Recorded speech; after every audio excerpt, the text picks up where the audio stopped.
All right, welcome back to the still, as of yet, untitled model building project. If you can think of a name that doesn't involve something that would make our mothers cringe, please feel free to post it in the comments. If we decide that we like the name enough to use it, we'll come up with some kind of prize or something like that. Who knows? So let's jump right into the kit reviews. Well, not actually kit reviews, manufacturer reviews. One of my favorite manufacturers, Fujimi. Fujimi makes everything: cards, planes, fantasy kits. Tamiya makes mainly real car-based kits, aircraft, Revell Monogram. They make everything. Bandai makes everything. Now, one of my favorite cars, the GTR 35. I also have the GTR 34 that I showed you in this little case. This is going to go right next to it. Took me forever to find a GTR kit with a completed engine. Most of them do not have complete engines. They have the little one-piece molded engines that I showed you from the McLaren 722, but this has the full engine kit. So let's take a look here. We have, again, our fold-out instruction sheet. Pretty simple. Well, I was going to say pretty simple, straightforward, until I noticed that the rotors are split. 1, 2, 3, 4, 5, 6, 7 pieces to make a single front brake rotor. That's actually nice. And 1, 2, 3, 4, 5, 6, 7 pieces to make a single rear brake rotor. Wow, this is actually very impressive. You have your body kit, trim pieces. Here's the motor detail build. That's nice. You build the whole thing and drop it right into the chassis. And then final detailing. All right, let's see here. Ooh, I like that. So here we have the hood, and you can see all of the detail on the inside of the hood is captured. We have the upper section of the motor here, the front end. If you saw the previous video on the Revell Monogram kit, you saw that the undercarriage was completely molded and done. On this one, you have a little bit of the exhaust train, or a little bit of the exhaust system. You have the transmission and some of the drivetrain, a little bit of detail here. The rest of it is actually going to have to be built in. I like that. It's definitely more work, which makes this a skill level 3-4 kit, but you're going to get a lot more detail on the end. It also gives you a chance to put some road grime in there if you really feel you need to. Nice big single piece molded glass insert. We have our molds for clear pieces there. Interior detail, some exterior detail. Very nice, very clean. Back seats, the body bucket, back seats, side panels, dashboard.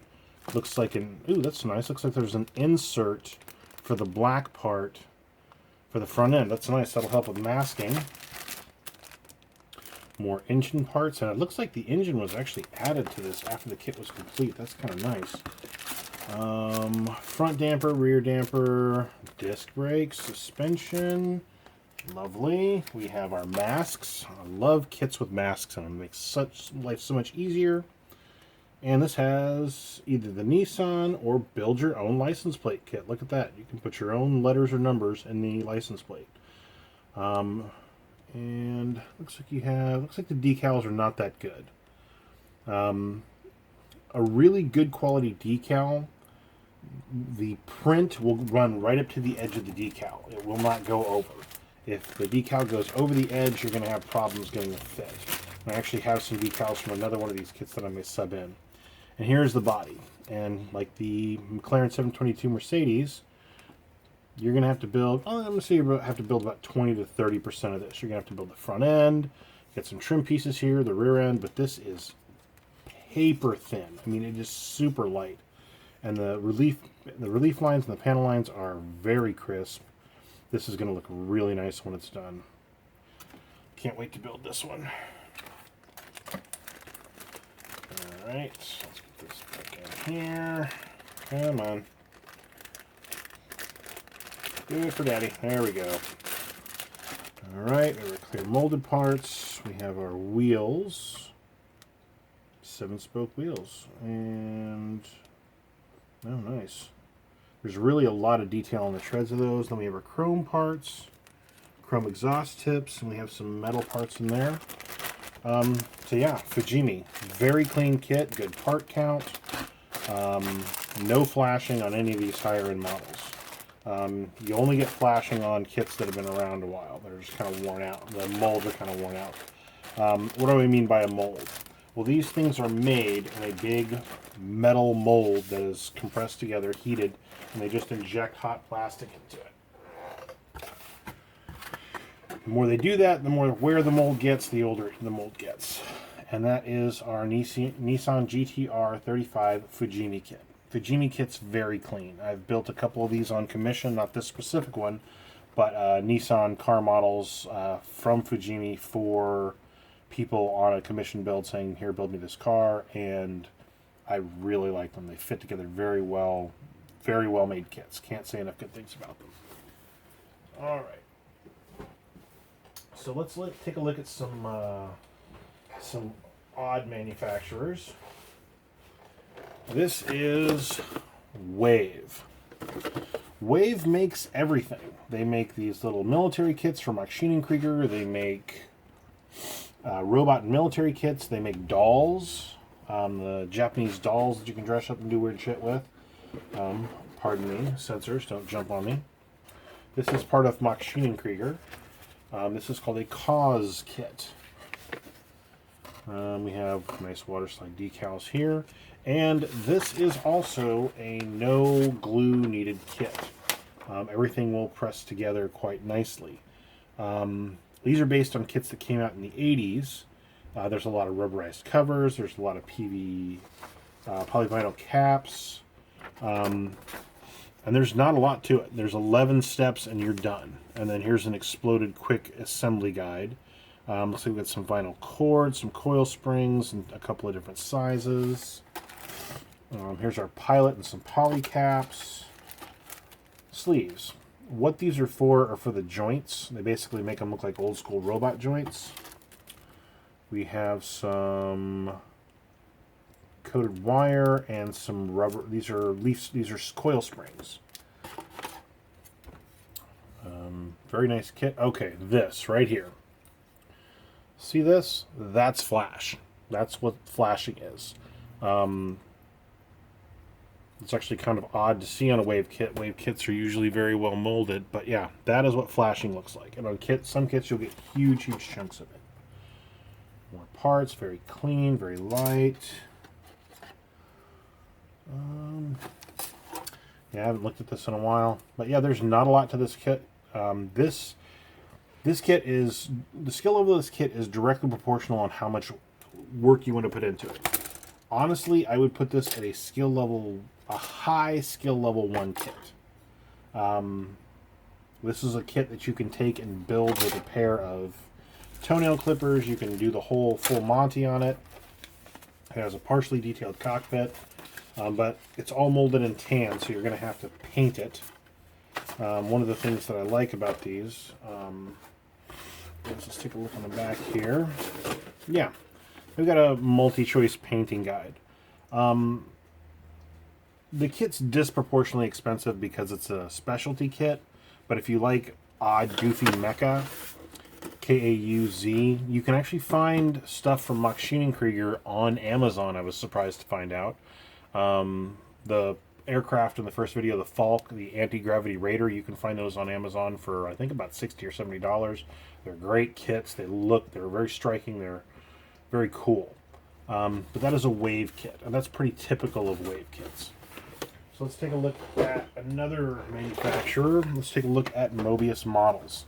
Now this came out a little while ago from the Battlestar Galactica reboot and revival. This is the Mark II Viper because, well, frankly, the Mark 7s look like crap. I have been messing around with this for a while. I've got some aftermarket parts. I've actually done some construction on it. So what do I mean by aftermarket parts? This is the cockpit. And I bought a cockpit detail kit, which actually allowed me to shave off and clear away all of the existing cockpit detail, as well as add some in. And this is actually machine stamped brass. And Each one of these will have a filter that goes in the back so that it can be lit, and you will actually have lit dials and things to go in the back of it. It's pretty cool. I haven't really messed with it in a while because I'm just getting back into the model building season. Normally, when it's winter, I don't build models because the temperature has to be above a certain level. One of the problems with this kit is the plastic that it's molded out of. It's not molded out of a standard polyplastic. It's almost like polystyrene. It doesn't hold glue very well. I've heard a lot of problems about people having trouble painting it. But as I'm not that far yet, I don't actually know. But the detail on the kit is very good. I do need to actually get in here and finish this. I bought some. Now, right here, Modelec. This is blue LEDs. What are these? These are the 3mm LEDs and resistors. There's a bag of them. There's about 10 of them in here for $5.99.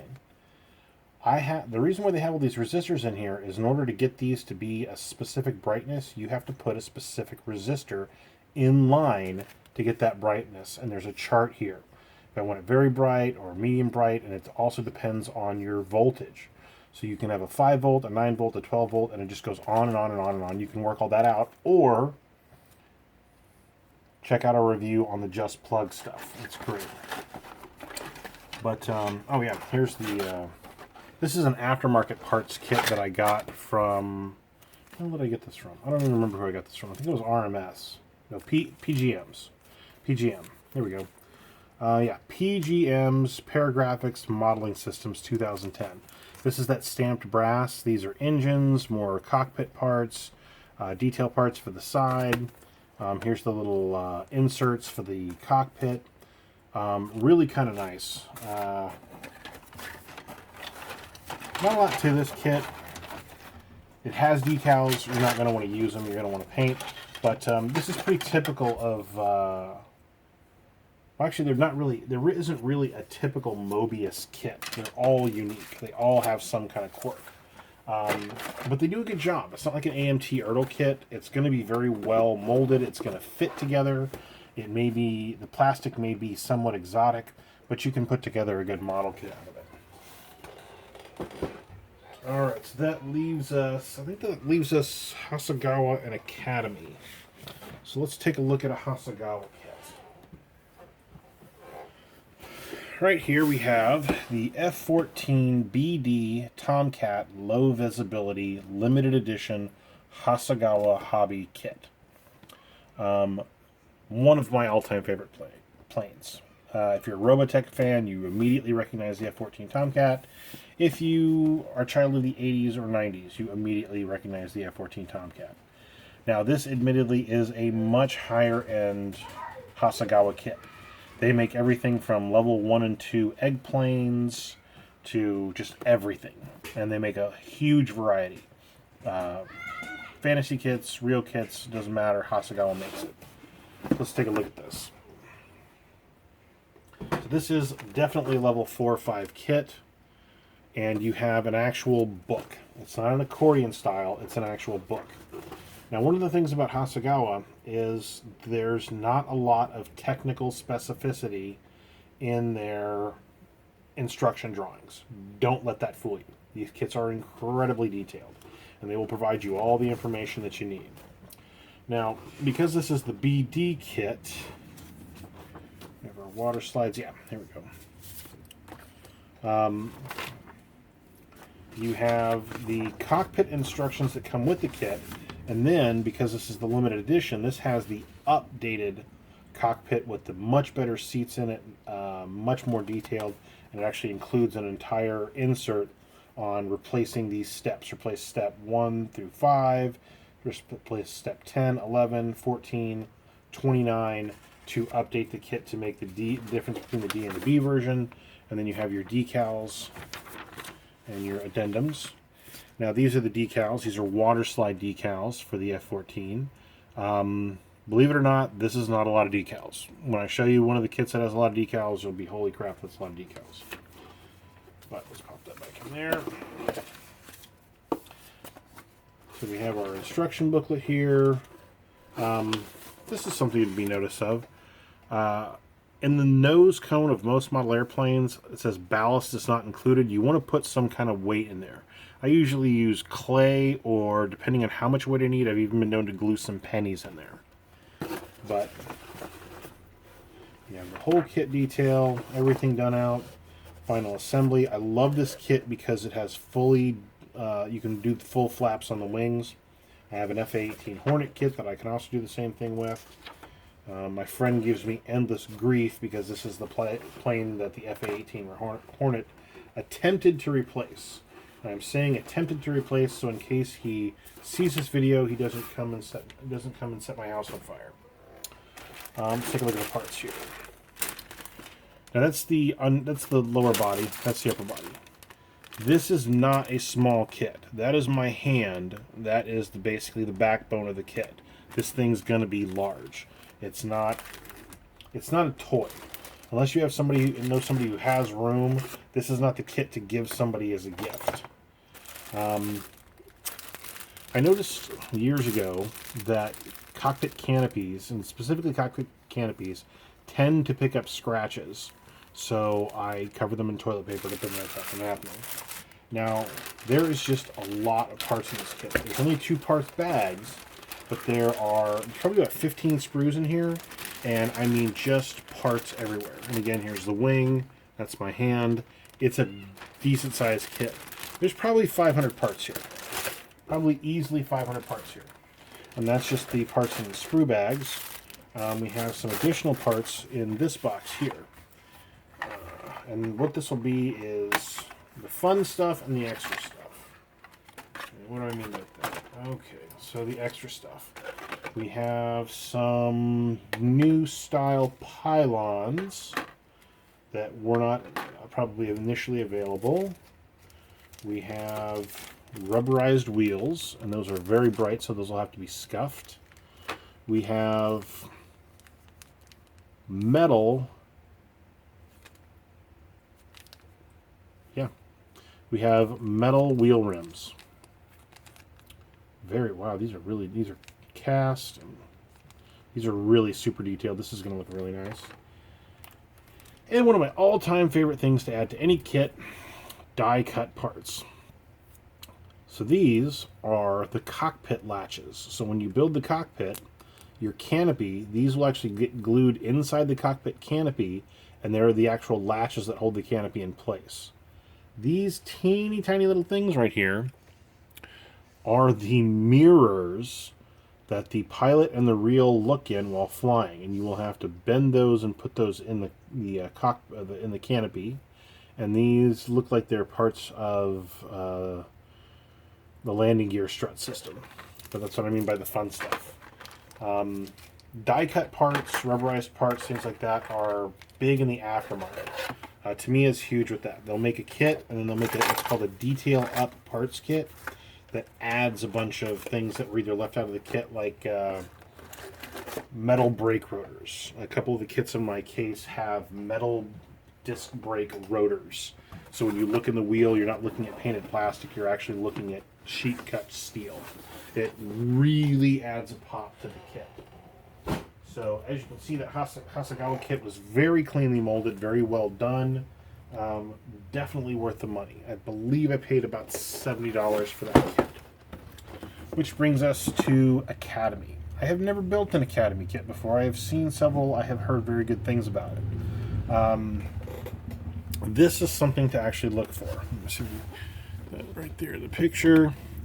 This is decal printed in Italy by Cartograph. Cartograph makes some of the best decals for model kits in the world. In fact, if I'm looking at a kit and it's a decision between one kit and another, and one kit has a Cartograph decal set, I will almost always go with the Cartograph decal set. Now, as you can see, this kit carries a fair amount of detail with it. I mean, that's a pretty detailed cockpit. I mean, this is not something you're gonna be messing with. This is a solid level 5 kit. Now, you may have noticed that it's a F-15K Slam Eagle Republic of Korea Air Force. Why would I want a Republic of Korea Air Force jet? Well, all things being equal, I don't. What I want is the F-15K, which is based on the F-15E, which is what I wanted, but nobody makes a decent 1/48 scale F-15E that I found. I've seen several. None of them are as detailed as this kit. This is what I mean by a big decal shade. There's about 500 decals on there. We're not screwing around here. We're not going to use we're probably not going to use any of these. What we're going to use is, again, an aftermarket item. And I bought these from Super Scale International. What this is it is an aftermarket set of decals for the F-15E Strike Eagles, 405th, 550th, 58th, and 555th Fighter Squadrons, Fighter Wings, Tactical Threat Wings, and Tactical Fighter Tactical Squadron. And basically how to do the specific decals on there. This is most of the decals that are going to go on this aircraft. Now, I don't know if you can see it, but right here you have your unit emblems, and right below it you have white silhouettes of those emblems, and you have it here, here, here, here, here.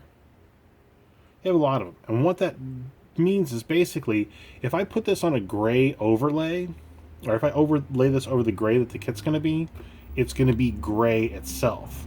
If I put the white down and then the gray on top, other than the decal on top of it, it gives it a white background, makes the decal pop a lot more, much more reflective, much nicer. That's actually getting more and more common. That's actually common on Tamiya kits, on several of the race car kits that I've got from them. And it's a really nice touch. Also, these decals look to be very crisp, very sharp, almost no overhang. So I'm really not too worried about it. And I'm pretty excited to see how these are going to go, because if they go on and look as nice as their package presentation is, then Super Scale International is definitely someone to buy decals from. Let's see, Slam Eagle. We have the Republic of Korea decal specification sheet. Is this a book or an accordion? This is an accordion style. So, looks like Academy has a pretty straightforward, doesn't look like a ton of parts, pretty straightforward build. By turn 8, or by step 8, you've got almost everything but the front end of the aircraft assembled. Aircraft, air brake. These are dampers. Depending on how fast the aircraft goes, depends on how they're deployed. If they're all the way open, you're going at low speed. If they're mainly closed, then you're going at high speed. Restricts airflow. I may have that backwards, I don't know. Your weapons packages, putting all that on. The fast packs. Fast packs are important. One of the reasons I like this kit is that it had fast packs. That's the reason why I bought the FA-18 kit too. It had fast packs, which changes dramatically the way you arm the kit. One thing I don't like is that there are no mounting studs, and I'll show you what that means in a minute. There's a canopy. That one's doing pretty good. I need to wrap that. Again, not a small kit. This is actually bigger than the F-14 kit. We have our internals here. And some of you, if you really know your aircraft, here's the fast packs, will know that I will have to order different engine bells to make it an F-15E Strike Eagle. So this is a fast pack. It goes on the bottom, but you'll notice that there are no mounting studs. It's flat plastic, which means you have to make a little tag to hold this, put glue on it, and press it into the model and hope you're in the right spot to get a good seal. I don't like that. There needs to be mounting studs. So we'll cross that bridge when we come to it. So yeah, there's 2 sprues in here, and it is just loaded with teeny tiny parts. And most of this is weapon system stuff. Got some intakes. Nose cone, elevators, air brakes, wings.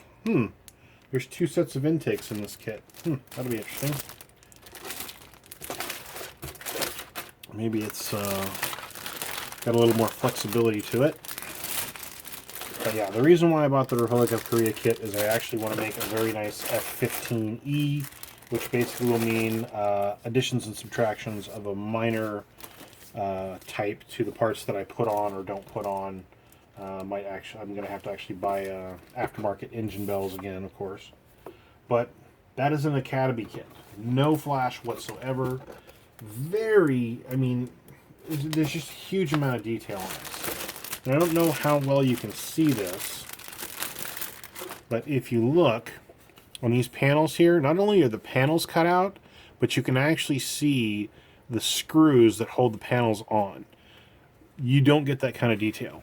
And the scribe lines, and the really crappy part is most of this stuff here gets covered up by the fast pack. Grab a fast pack in here. Make sure I grab the right one. Yeah, this actually goes on about like that. It's not. I think it goes on farther forward, but it goes on like that. And what it is it provides additional fuel.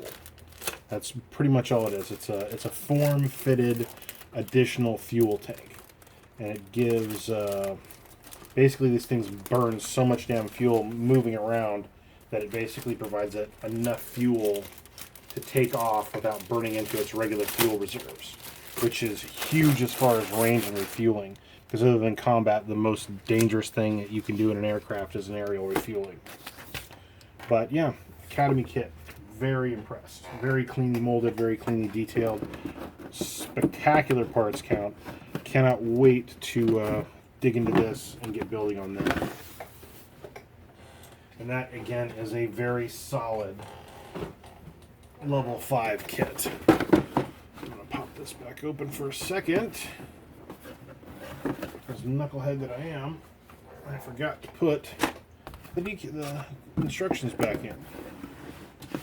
So those are the main types of model kits that I'm going to be dealing with. It's not all that I deal with. Right now I'm in the midst of building this, which is from Ghost in the Shell Standalone Complex.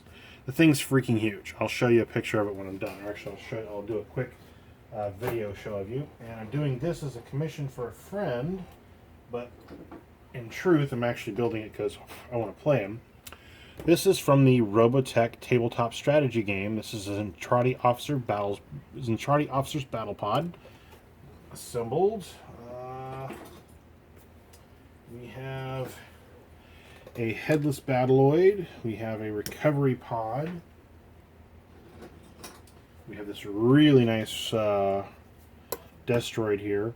And these are the types, we'll be doing some work with these types of models too. These are miniatures, but they also qualify as models because they're made of plastic, you build them with glue, and they basically help you stay out of trouble, which is why our forefathers many a decade ago invented models in the first place. You basically keep us out of trouble so that they could go and bang our moms. I digress. What else? Because somebody asked to see a more detailed view of it, here is the Falk kit. This is the Anti-Gravity Armored Raider. It's its official name. There used to be a fin here that got knocked off. This is not standard. This is something that I did as a modification because you're supposed to put a whip-style antenna there, and given that this thing will break the speed of sound, it's not going to have a whip-style antenna on it. This is not a standard paint job. I did my own paint breaks on this. I was going for something a little different. That's what it looks like when it's in combat mode. And very nicely detailed cockpit. Let's kind of get around there and get some pictures in there. Not great decals. They were way oversized and they broke a little bit when I cut them. But yeah, that's the Falk Anti-Gravity Armored Raider, equipped with this big monster Vulcan machine gun. I need to dust that. And, well, since it's something we're also going to be covering, I'll just show you the whole thing. So this is a diorama display. This is the model kit itself. It comes with a pilot. I'm looking for that. This is a female figure. I'm just using it as a tech. It can also be a pilot. I built and painted this. It's not... I think her face turned out well, but the kit went together a little... The fit wasn't great, and you can see a lot of the seams, but, you know, I don't care. I think she looks good. Now this is the diorama part. I got this from Goodwill or Salvation Army or Thrift Store. It is a cutting board. This is a stone texture paint that I got from Home Depot. This is just paint wash. I taped this off with some blue tape, painted in the lines, put some glue on, got some woodland scenic grass, put that on. This is a salt shaker with the exhaust cone of, I think it's an F102 or F101, and some little bent pipes, just various tchotchkes that came out of my junk drawer, and that is what makes up the fueling station. But that's the kind of thing that we're going to be covering, is scratch building terrain pieces. This is 1/20th scale. This is also from Maschinenkrieger. This great series from the 80s, done by Koyokoyama Sensei, and I say that because I address him that way because I have great respect for the man and what he's done. But that is my little diorama kit. It's a great display. I'm really happy with it. The people that have seen it are like, okay, wow, first, what is it? And two, how did you do that? It's just a matter of patience. Now, as far as these, I had a friend, well, not really a friend, but a guy who did graphic design, and he did a file for me so I could print those out whatever size I wanted. And then I just sort of scratch built this, and that stuff is stuck in there, and I filled the back end of it with wax so that something would stick in. But, I mean, you would never know that that's a salt shaker. That's a wooden salt shaker, and with a few odds and ends, it looks like some kind of fueling station for this space plane. It's not actually a space plane, but it goes in the atmosphere. But you get the idea. That's the kind of things we're going to show you how to do on this.